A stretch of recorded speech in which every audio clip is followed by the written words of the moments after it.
A paz do Senhor a todos. Estamos retornando para darmos continuidade à leitura da Bíblia em ordem cronológica. E hoje, no 190º dia, lendo esta linda história que Deus escreveu para nós, trago os capítulos 5, 6, 7 e 8 do livro do profeta Isaías. A inspiração do dia. Primeiras profecias messiânicas de Isaías e o sinal do Emanuel. No capítulo 5 destaco os versículos 1 e 7. Uma vinha. Esta parábola da vinha demonstra que Deus fez todo o possível para fazer de Judá uma nação santa e frutífera. Somente depois que os judeus recusaram ser o que Deus queria que eles fossem, é que ele destruiu a sua vinha. Comparar a uma parábola dos maus lavradores, narrado por Jesus em Mateus 21, versículos 33 a 44. Esta parábola de Isaías prenuncia historicamente a destruição de Jerusalém e do reino de Judá em 586 a.C. Dos versículos 8 a 32. Ai dos que 6 ais, isto é, declarações de julgamento, são proferidos contra 6 tipos de pecados. Primeiro, cobiça egoísta. Segundo, embriaguez. Terceiro, zombaria de descrença no poder de Deus para julgar o pecado. Quarto, corrupção dos padrões morais de Deus. Quinto, arrogância e orgulho. E sexto, perversão da justiça. No versículo 20 destaco: ao mal chamam bem. É comum a sociedade exaltar o pecado, chamando a depravação de força varonil, de virtude autêntica e de liberdade elogiável. Ao mesmo tempo, a sociedade opõe-se à retidão, taxando-a de maléfica. 2 exemplos conhecidos a respeito do assunto em pauta. Primeiro, perversão sexual, isto é, homossexualismo e o lesbianismo.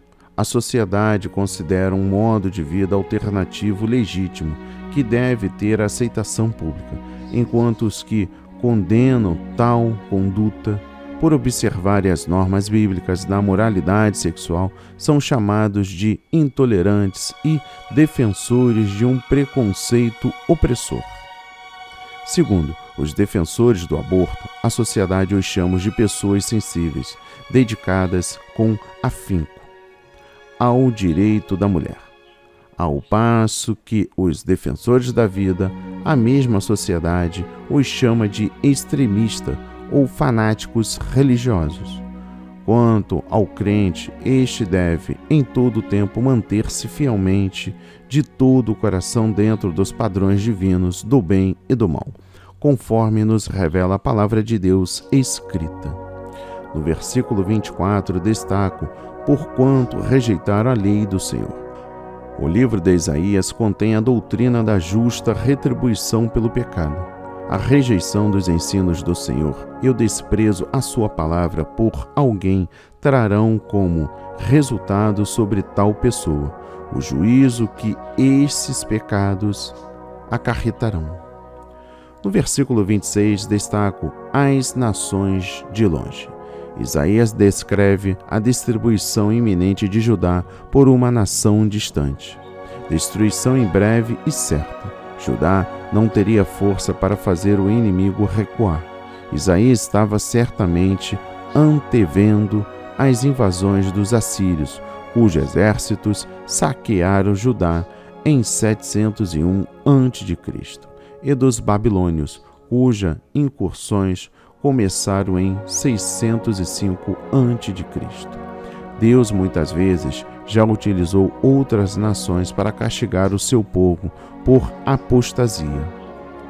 No capítulo 6, destaco o versículo 1. No ano em que morreu o rei Uzias. Este ano foi aproximadamente 740 a.C. Isaías deve ter profetizado antes disso. mas agora ele teve uma visão de Deus, foi purificado e recebeu uma chamada específica de Deus para pregar a sua palavra a um povo espiritualmente cego, surdo e insensível. Ainda no versículo 1, eu vi ao Senhor. Isaías, por esta visão do Senhor, teve uma compreensão correta da sua mensagem e chamada. A visão revelou um dos temas principais do livro, a saber, que a glória, majestade e santidade de Deus requerem que aqueles que a Ele servem devam também ser santos. Da mesma forma, as igrejas dos nossos dias também precisam de uma visão de Deus no seu meio, como o Senhor Santo e Juiz de todos. O reconhecimento da sociedade, da sua obra santificadora em nossa vida acompanhará infalivelmente tal visão. O resultado de tal visão sobre nós pode ser semelhante à da visão de Isaías: confissão com quebrantamento, purificação gloriosa e chamamento poderoso da parte de Deus no tocante à sua vontade chamada. No versículo 2, destaco serafins. Aleluia, glórias a Deus.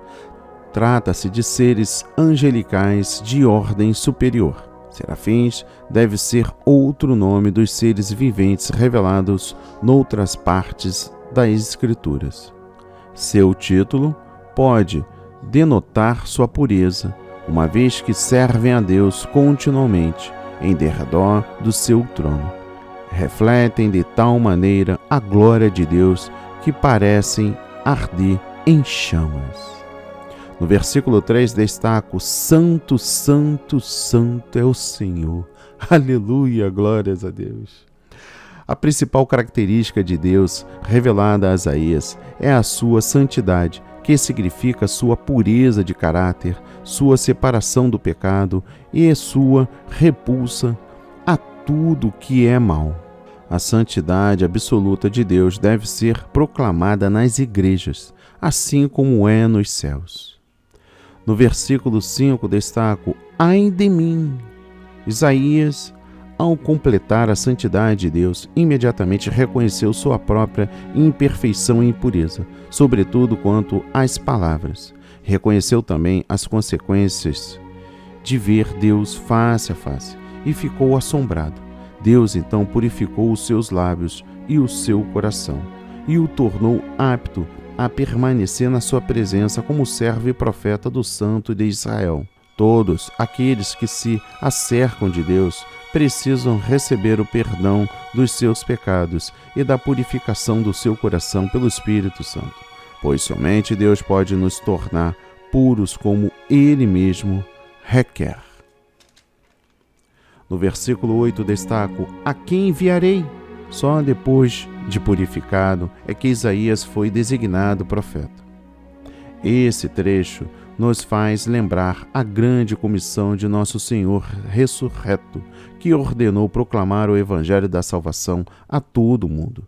Se aquela ordem de sair apoderar-se do nosso coração, devemos responder da mesma maneira que Isaías: eis-me aqui, envia-me a mim.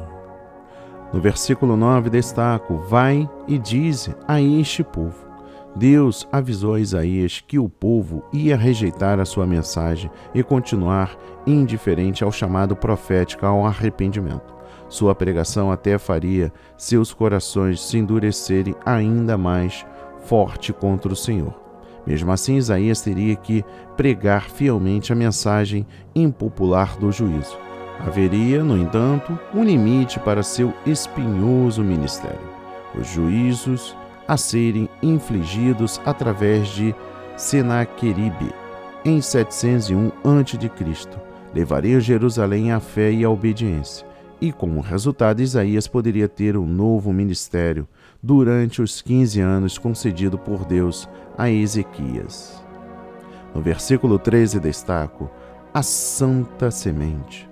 Deus confortou Isaías ao dizer-lhe que um pequeno remanescente do povo creria e seria preservado. Um novo Judá, que seria chamado santo, ia surgir e através dele Deus executaria o seu plano de salvação para o mundo.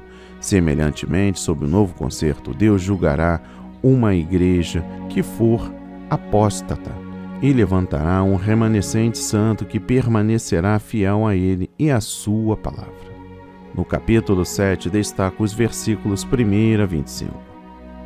Nos dias de Acais, cerca de 735 a 734 a.C., os reis de Israel e da Síria atacaram Judá. Isaías disse ao rei Acais de Judá que confiasse em Deus para o livramento. Acais, no entanto, recusou a oferta divina de um sinal milagroso e, em vez disso, buscou a ajuda da Síria. Ainda assim, o Senhor deu um sinal a toda a casa de Davi e o nascimento do Emanuel.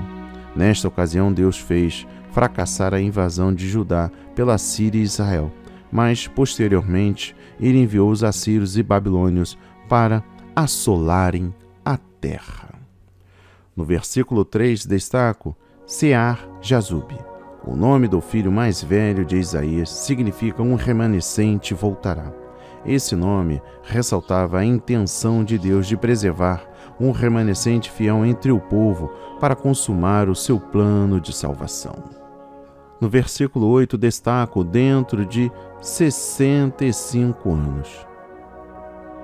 Israel, também chamado Efraim, foi vencido em 722 a.C. pela Síria, que trouxe colonos estrangeiros para aquela terra, para fins de casamento misto com os poucos israelitas ali deixados.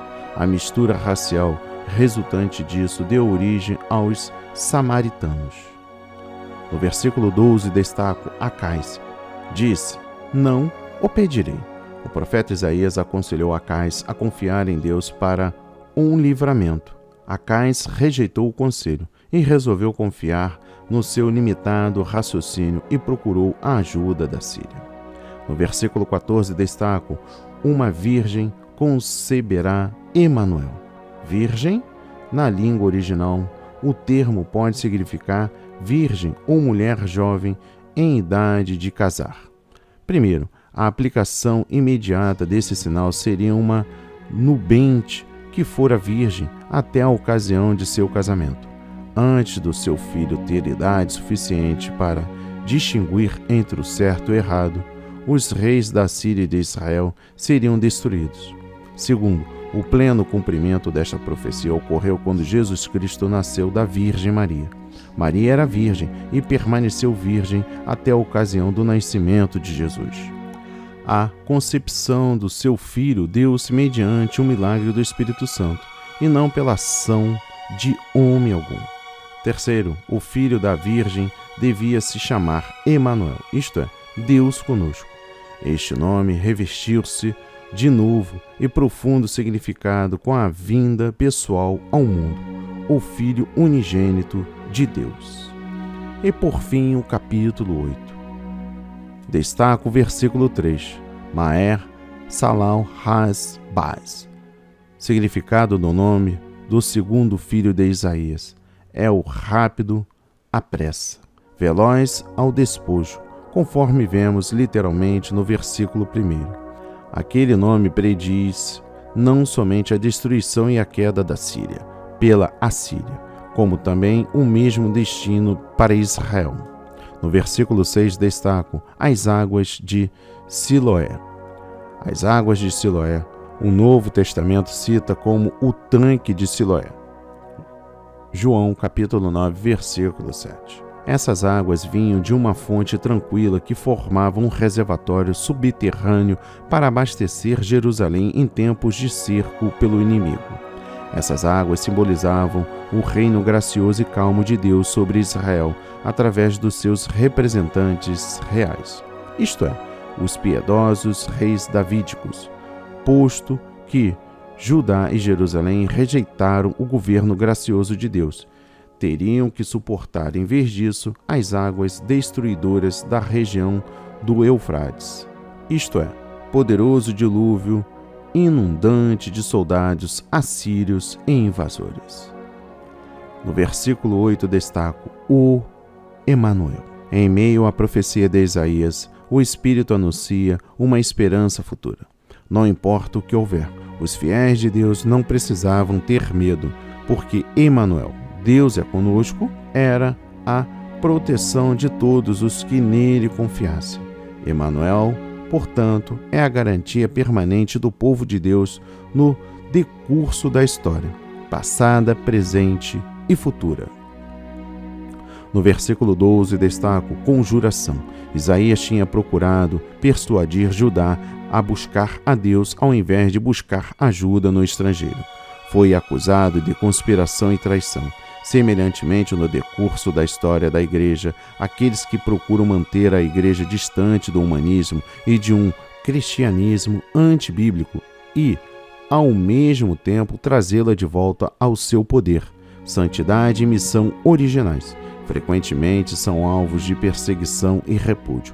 O profeta não devia temer ninguém.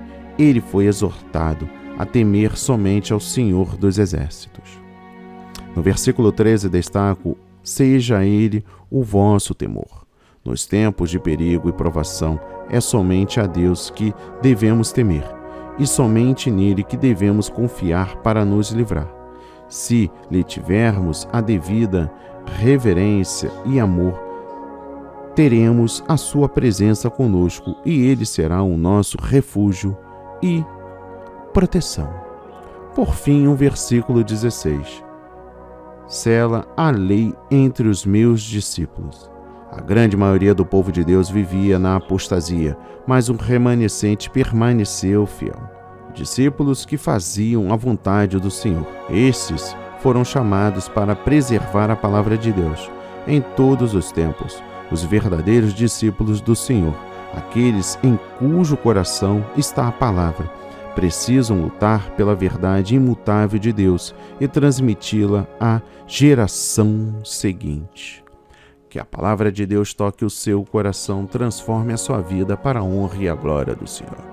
Leia a Bíblia diariamente, pois este é o verdadeiro canal em que você aprende, conhece a verdade e ouve a voz de Deus. Amém e graças a Deus.